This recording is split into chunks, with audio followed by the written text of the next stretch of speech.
Hi hello నమస్తే welcome to our channel. నేను సిరి. రేవంత్ రెడ్డి గారు అయితే ఒక కొత్త సిటీని అనౌన్స్ చేయడం జరిగింది. 4th సిటీ అని చెప్పేసి అయితే తను అనౌన్స్ చేయడం జరిగింది. ఇంతకీ 4th సస్టైనబుల్ సిటీ అంటే ఏంటి, అందులో ప్రత్యేకతలు ఏంటి, ఇది ఎక్కడ ఉంది అనేది మనకి వివరించడానికి ఈరోజు మనతో పాటు ఉన్నారు. ప్రముఖ రియల్ ఎస్టేట్ రంగంలో తనకంటూ ఒక ప్రత్యేక గుర్తింపు తెచ్చుకున్నారు. Realtor oxygen founder and CEO doctor Nandi Rameshwar Rao గారు. నమస్కారం సార్. సార్, ఇప్పుడు చూస్తుంటే రేవంత్ రెడ్డి గారు అయితే 4th సస్టైనబుల్ సిటీ అని చెప్పేసి ఒకటి అనౌన్స్ చేశారు. ఇంతకు ఆ సిటీ ఎక్కడ ఉంది, ఏంటి, దీనివల్ల ప్రజలకు ఎలాంటి ఉపయోగాలు ఉంటాయి?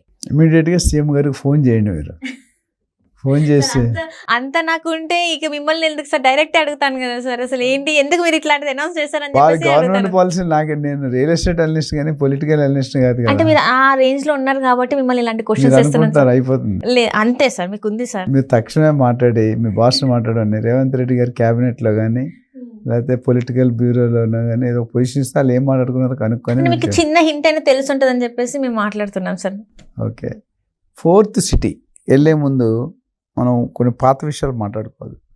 Secunderabad first city, Hyderabad second city, మూడోది గెస్ట్ చేస్తారా?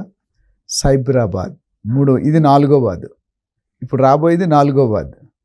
ఓకే, దాన్నే 4th city, 4th sustainable city, future city, green city, artificial intelligence city, net zero city, ఇన్ని పేర్లు పెట్టారు. తర్వాత ఏదో పేరు కన్ఫర్మ్ అవుతుంది. అంటే ఇప్పుడు 4 పేర్లు ఫౌండ్ అవుట్ చేశారు. టైర్ అయ్యే టైంకి 5-10 సంవత్సరాలు అయిన తర్వాత పెడతారు.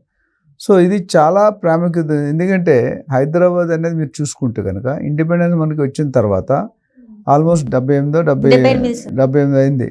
ఈ 70-75 సంవత్సరాల్లో ఈ స్టేజ్కి వచ్చింది. ఏది హైదరాబాద్. ఒకప్పుడు ఇంత లేదు కదా. అంటే అంచెలుగా పెరిగింది. అందుకనే మన ప్లానింగ్ దెబ్బతింది. వర్షాలు పడితే నేను కార్లు ములిగా చూసారా, బళ్ళు ములిగా, మనుషులు ములిగారు. ఇంతవరకు మనుషులు మునిగారు, కొట్టుకుపోయారు. కార్లు కూడా కొన్ని మిగతా ఏరియాలో బస్సులు కూడా కొట్టుకుపోతున్నాయి. అంటే ది వ్యవస్థ ఏదైతే ఆ డ్రైనేజ్ సిస్టమ్ కానీ, వాటర్ హార్వెస్టింగ్ సిస్టమ్ కానీ, రెయిన్ హార్వెస్టింగ్ కరెక్ట్గా లేదు అనేది అర్థం. అందులో అన్ని రకాల వాటర్లు వస్తాయి. గుడికి వెళ్తున్నాం, వాటర్ ఆ నీటిలోండి వెళ్ళాలి. మళ్ళీ స్నానం చేయడానికి కాదు, మళ్ళీ కాళ్ళు కడుక్కోవాలి. అంటే మ్యాక్సిమం ట్రై చేసిన ప్రముఖులందరూ ముక్కలు ఎప్పుడైనా రీవర్క్ ఈజ్ డేంజర్. కొత్త ఇంటి కట్టుకోవడం ఈజీ. కొత్త ఇల్లు ఇప్పుడు సున్నం వేయాలనుకో, ఒక మొక్క వేస్తే ఇంకో మొక్క అసహ్యం కనిపిస్తుంది, ఆ మొక్క వేస్తే ఈ మొక్క కనిపిస్తుంది. So rework is a devil workshop. దీన్ని రేవంత్ రెడ్డి గారు ఏమన్నారంటే న్యూ జెర్సీకి మించి ఉండాలి మన సిటీ అన్నారు. అది చాలా పెద్ద మాట. న్యూ జెర్సీ ఎక్కడో ఉందో, మనం ఎక్కడో ఉన్నాం. ఆ సిటీ అనుకున్నట్టు కనుక వస్తే కనుక it will be 8th wonder of the world. 7 wonders highlight అయిపోయాయి కదా. సో అది మంచి ఇనిషియేషన్, మంచి ఉద్దేశం. అయితే ఇందులో ఏమొస్తాయి, ప్రత్యేకతలు ఏంటి? ఇందులో ఒక గ్రీన్ సిటీ, మెగా టౌన్షిప్ వస్తుంది. మీ డౌట్ ఏంటి, ఎక్కడ వస్తుంది చెప్పట్లేదు ఇవన్నీ. ఇళ్ళగానే పండగ కాదు కదా. వీడియోస్ చివరి దాకా చూస్తే అర్థమవుతుంది. ఓకే సార్, మేము వెయిట్ చేస్తూ ఉంటాను సార్. రెండోది health city, sports city, international cricket stadium, golf course, AI city, metro, IT corridor, SEZs, data centres, ఇవన్నీ కూడా లేటెస్ట్ టెక్నాలజీతో, లేటెస్ట్ ల్యాండ్స్కేపింగ్తో, లేటెస్ట్ అంగులతో రాబోతున్నాయి. ఇది ఎక్కడ వస్తుందంటే ఫార్మా సిటీ ఉండేది కదా అంతకుముందు.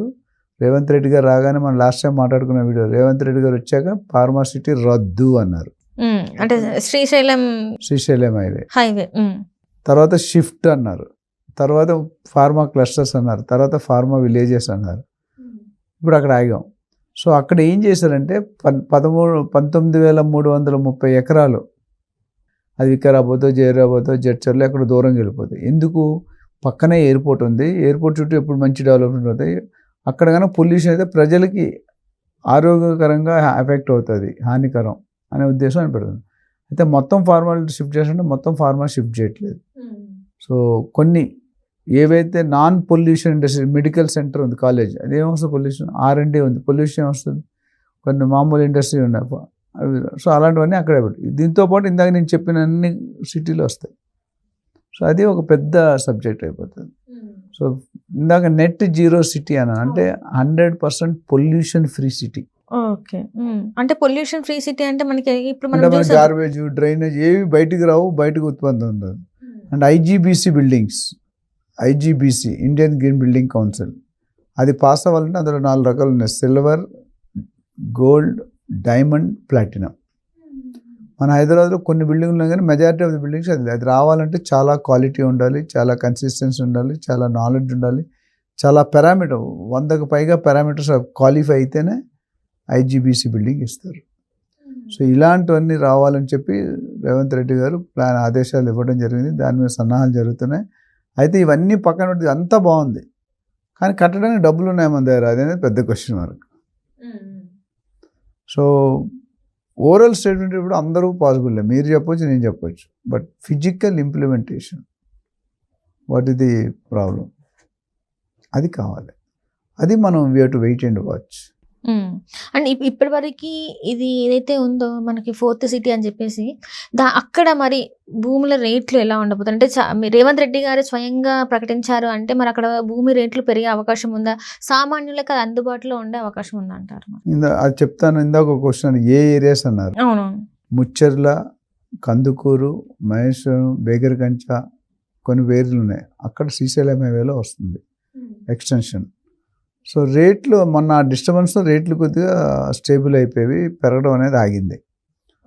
అయితే ఇప్పుడు పెరిగే అవకాశం కానీ ఇమీడియట్గా మనం పెరుగుతాయని నేను అనుకోవట్లేదు. ఎందుకంటే జో దిక్తా హై ఓ బిక్తా హై, ఏదైతే కనిపిస్తుందో అదే అమ్ముడుపోతుంది, అంతే కదా. ఇప్పుడు యూట్యూబ్లోను, టీవీ ఛానల్లోను, న్యూస్ పేపర్లో ప్రింట్ అయిపోయింది 4th sustainable city is going to come beyond New Jersey అని రావాలిగా. కన్స్ట్రక్షన్ స్టార్ట్ అవ్వాలిగా, డెవలప్ బడ్జెట్ ఫండ్స్ ఉండాలి, బడ్జెట్ ఉండాలి, ఇవన్నీ కూడా. సో అది టు వెయిట్ వస్తుందని అనుకుందాం. Good initiative, good step. సామాన్య ప్రజలు కూడా ల్యాండ్ అవైలబిలిటీ ఎక్కువ వస్తుంది. శ్రీశైలం అనేది ఒకప్పుడు బాగా పెరిగింది, ఈ డిస్టర్బెన్స్ అయిన తర్వాత ఈ గవర్నమెంట్ వచ్చాక కొద్దిగా డిస్టర్బ్ అయ్యి ఉంది. దానివల్ల రేట్లు అనేది పెద్దగా పెరగడం, పబ్లిక్ బయర్స్ ఎవరైతే ఉన్నారో they are not showing keen interest to buy. But అక్కడ పెట్టుకుంటే టైం ఉండాలి. అంటే ఇప్పుడు మీరేమంటున్నారు, బయ్యర్స్ అయితే కొంచెం ఇంట్రెస్ట్ చూపెట్టట్లేదని అంటున్నారు. ఒకవేళ వాళ్ళు ఇంట్రెస్ట్ చూపెట్టి ఒకవేళ కొనాలనుకుంటే, ఒకవేళ అక్కడ కొన్న తర్వాత రీసెల్లింగ్ చేయాలనుకుంటే ఎలా ఉంటుంది అంటారు? మరి టైం పడుతుంది కొద్దిగా. ఏం లాస్ అయితే ఏం కాదు, పెరగదు అంటున్నాను ఎక్కువ జల్దీ. ఎందుకంటే ఆ ఏరియా వరకు ఇప్పుడు మన వెస్ట్ జోన్లో ఎలాగైతే ఇన్ఫ్రాస్ట్రక్చర్ డెవలప్ అయిందో అక్కడ అంత లేదు కదా. సో వెస్ట్ జోన్ ఎందుకు పెరిగింది? Infrastructure, road connectivity, ORR, RRR, airport దగ్గర ఉంది, అన్నీ కూడా. సో అవి రావడానికి ప్లాన్ ఇప్పుడు ఓన్లీ పేపర్ స్టేజ్ మీద కూడా రాలేదు, ఓరల్ డిక్లరేషన్ అయింది. దాని మీద అధ్యయనం చేయాలి, కనుక్కోవాలి, ల్యాండ్ పూలింగ్ చేయాలి, ఇంకా ఫర్దర్ ల్యాండ్ పూలింగ్. ఇప్పుడు ల్యాండ్ పూలింగ్ అయితే మేజర్ 12,000-13,000 ఎకరాలు ఉంది. బట్ ఆ ప్లానింగ్ చేయాలి, క్యాబినెట్ ఆమోదించాలి, బడ్జెట్ రావాలి, శాంక్షన్ చేయాలి, టెండర్స్ కాల్ చేయాలి, టెండర్స్ ఇవాల్యుయేట్ చేయాలి, టెక్నికల్ కమర్షియల్ బిడ్, దాని తర్వాత ఫైనలైజ్ చేసి అడ్వాన్స్ ఇచ్చి వర్క్ స్టార్ట్ చేయించి వర్క్ కంప్లీట్ అయ్యింది. ఇది ఒక పెద్ద చైన్ ఆఫ్ యాక్షన్స్. ఎప్పటివరకు ఒకవేళ ఇదంతా అయితే ఎప్పటివరకు కంప్లీట్ అయ్యే అవకాశం ఉందంటారు? నాకు తెలిసి ఒక 10 సంవత్సరాలైనా పడుతుందని నేను అనుకుంటున్నాను. 10 years అయితే పడుతుంది. ఎందుకంటే కొన్ని వేల ఎకరాలు కదా. గవర్నమెంట్లో పనులు అంత స్పీడ్ కావు, కానీ వాళ్ళు ఇంట్రెస్ట్ అయితే అంటున్నారు జల్దీ చేసి 5 సంవత్సరాలు 6 సంవత్సరాలు చేస్తే మంచిదే. ఒక షేప్ అండ్ సైజ్ తీసుకొచ్చినా ఇట్స్ గుడ్.